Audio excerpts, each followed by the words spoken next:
ازيكم يا شباب، عاملين فيديو جديد مع محمد حامد وفيديو جديد عن توقع اللعيبه اللي هتتالق في الفانتازي. وناخد الجوله الرابعه كلها ماتش ماتش وهنقول مين يتالق وممكن يطلع كلين شيت وممكن ما يطلعش كلين شيت، ومين اللعيبه تجيبها من الفرقتين ومين ما تجيبوش خالص ما تفكرش فيه انسى.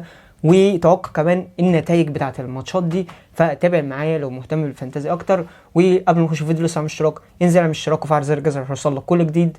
وفي حاجه كمان برضو قبل ما اخش في الفيديو، ان انا قبل الديدلاين بكره بساعه هقول لكم مين اللاعب اكتر لاعب هيجيب نقط في الجوله دي. توقعي برضو هقول لكم على اللاعب الديفرنشال، وهقول لكم على اللاعب اللي هو هيجيب اكتر عدد نقط، واللاعب اللي متوقع او اللاعب اللي انا شايف من وجهه نظري او اللي انا متوقعه انه هتالق في الجوله دي. بس ده بكره قبل الديدلاين بساعه. مع الكابتنه بقى يا شباب هقول لكم قبل الديدلاين بساعه، قبل الديدلاين بساعه او بنص ساعه هقول لكم كابتنوا مين ومين احسن حد كابتنوه واللاعب اللي انا متوقع ان هو هيتالق. اول ماتش معانا في الجوله اللي هو يوم واحد اللي هو بكره، عندنا ماتش لوتن تاون في ارضها. خينا هتلعب في ارضها قدام وستهام اللي هي اكتر فرق مسجله او ثالث اكتر فرقه مسجله اهداف في السيزون ده بعد برايتون وبعد استون فيلا ب7 اهداف، واكتر فرقه مسجله. وعلى الناحيه الثانيه لوتن اكتر فرقه داخل فيها اهداف 7 اهداف ومسجله هدف واحد بس. قوه هجوميه قدام الا دفاعيه او قدام ضعف دفاعي. فانت ممكن تفكر جامد في بوين وممكن تفكر جامد في وورد براوس عشان بياخد الكورنر وبياخد الفاولات من بره، ولعيب يعني بيلعب على الراس بالظبط. وكمان هم عندهم رأسات هم مميزين فيها مع سوتشيك وكذا لعيب واكرت، وانت كذا لعيب بيلعبوا براسهم حلو وزوما كمان. فانت ممكن تفكر في وورد براوس، يعني اختيار جامد وكويس ومش ريسكي، هو اختيار حلو. وطبعا بوين برضو اختيار اساسي مع ان في لعيبه احسن منه كتير والماتشات اللي جايه صعبه. في ماتشات في لعيبه زي ماديسون، في كذا لعيب احسن منه وتقريبا قريب من السعر. فبوين برضو ممكن تفكر فيه، وممكن تفكر في وورد براوس. فاكر بقى من قدوس وفاكس من الناس دي ان انت لسه برضو ما عرفتش هم هيعملوا ايه. بس ده ويست هام ولوتن. انا مش متفائل بويست هام في لوتن، هناك في ارض لوتن.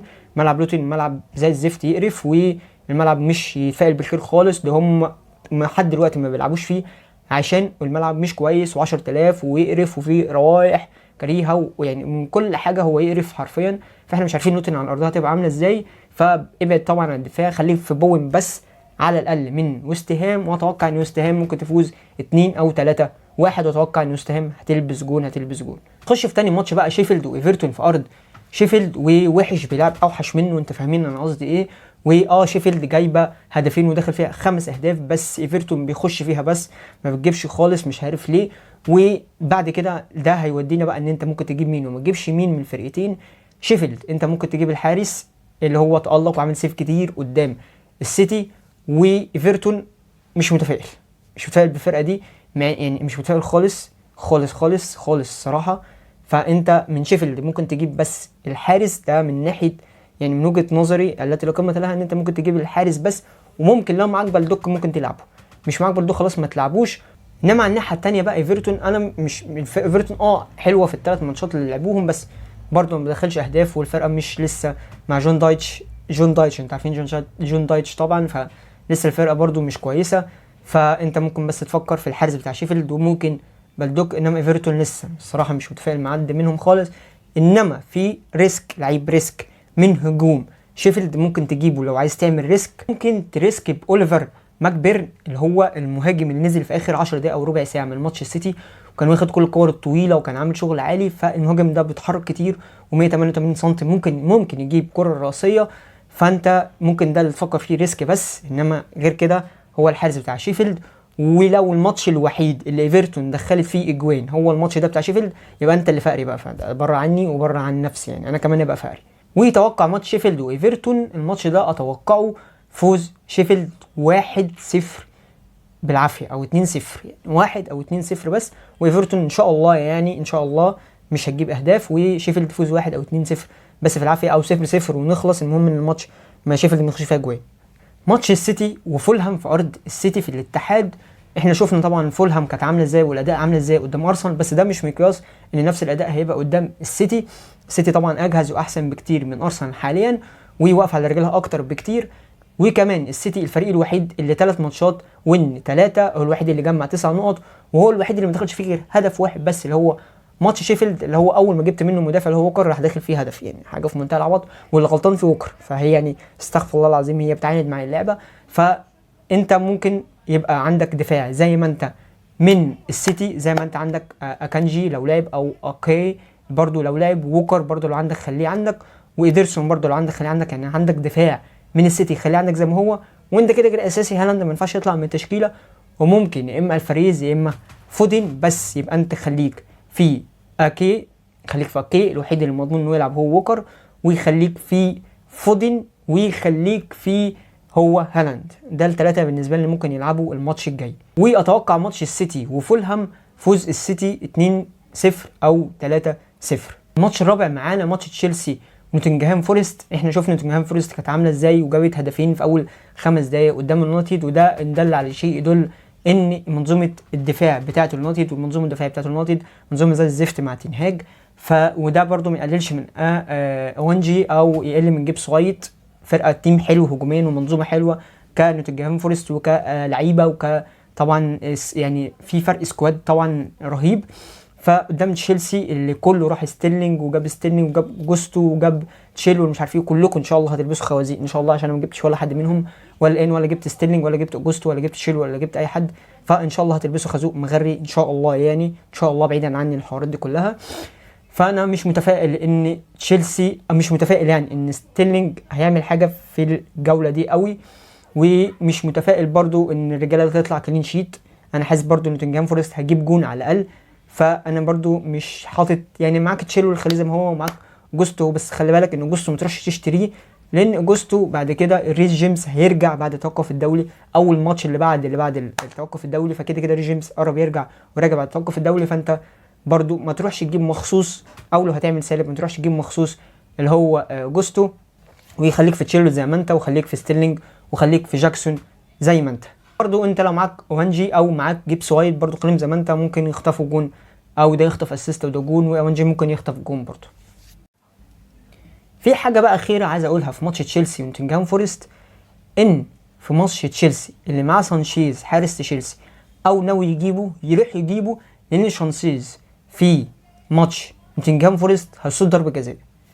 يعني دي توقع ان سانشيز حارس تشيلسي هيصد ضربه جزاء في ماتش نوتنجهام فورست، ويجيب لك نقط قد كده. هو هيخش فيه جون على الاقل، بس هيصد ضربه جزاء توقع.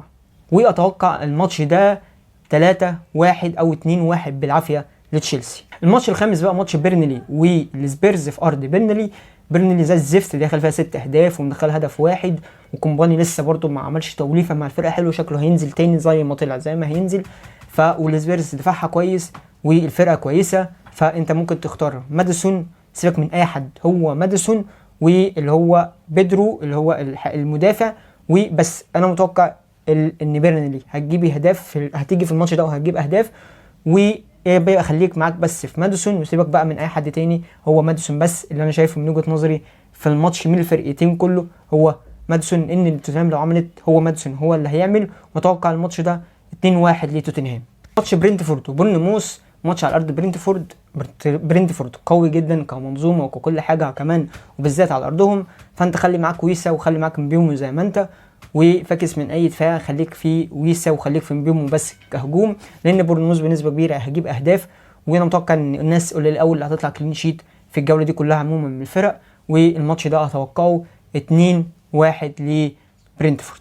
ماتش برايتون ونيوكاسل من الماتشات المهمه والحلوه فشخ في الجوله دي، ومن احسن الماتشات اللي هتبقى في الجوله دي وفي اخر مثلا او من بدايه الدوري. ماتش برايتون ونيوكاسل هنشوف منظومه دفاعيه كويسه من نيوكاسل قدام منظومه مفروض ان هي هجوميه كويسه من برايتون. شفنا ايه اللي برايتون حصل فيها في ماتش ويست هام، وشفنا ان ويست هام ازاي اديت لبرايتون الكوره وعملت فيها هجمات مرتده، ويعني دبتهم دبه حلوه 3-1. فانت اي دفاع معاك ستوبينيان تريبيه الرجاله دي كلها، وستيل كده مبقاش بيلعب وممكن يقل عدد مشاركاته اللي جايه. فانت ستوبينيان وتريبيه، لو معاك تريبيه يعني مش عارف مين جاب تريبيه، بس لو معاك ستوبينيان او كده اركنه، وخلي بس معاك ميتوما، وخلي معاك إيزاك، ولو معاك مارش برضو خليه. هم دول الرجال اللي يعتمد عليهم، انما الباقي ده هيخش فيه وده هيخش فيه، وهو بس ميتوما ومارش وإيزاك دول اللي انا قلت عليهم في الماتش ده او بقول عليهم في الماتش ده، هم الثلاث لعيبه دول. والماتش ده يعني اتمنى انه يخلص 2-2 او 3-2 لبرايتون. ليفر واستون فيلا، ماتش ليفر واستون فيلا لو معاك ديابي، معاك واتكنز، معاك اي حد من هجوم استون فيلا، خليهم زي ما هم، لانهم هيمسكوا الليفر، هيعلموهم يعني ايه كوره. هيمسكوا الليفر هيدبوهم 3-4، وده احساسي مش عارف ليه، واحساس قوي ان ايمري بامانه هيعمل شغل جامد قوي على كلوب في الماتش ده، اجهز من ناحيه كل حاجه، ودفاع الليفر في ذمه الله. فانت ممكن بس تخلي معاك صلاح وارنولد، وانا هقول لكم ليه ارنولد بس في اخر فيديو. بس اكتر حد هو صلاح، هو اللي خليه معاك، لان الماتش ده شايفه سكور من ناحيتين، وده هيجيب وده هيجيب، والماتش هيبقى مفتوح. فخلي صلاح، انا عن نفسي مش هقدر بيه، وخلي صلاح، خلي صلاح. ماتش كريستال والولفز، من ملخص يعني الماتش ده كله ان ده اخر فرصه لعم ايزي، ما عملش حاجه في الماتش ده، وبعد كده جاب 88,000 هاتريك، انا مش هجيبه خلاص. فبعد كده ده اخر ملخص يعني الحوار وملخص الماتش ده بتاع كريستال وولفز في ارض كريستال، ان ده اخر فرصه ليه ايزي معايا بالنسبه لي. وبرده معاك ايزي، خليه زي ما هو، حاطط في تشكيله قدام وولفز الضعيفه. وحاجه كمان، انا فكرت في اندرياس وجبت اندرياس بسالب 4، وانا بقولش لحد يسلب يعني، ما تسلبش، اوعى تسلب، بس انا جبته بسالب 4.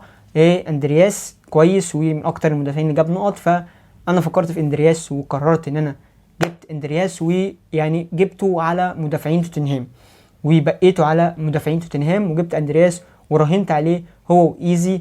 فيا رب تكون مراهنه صح، والماتش ده كريستال هتفوز بيه 3-0.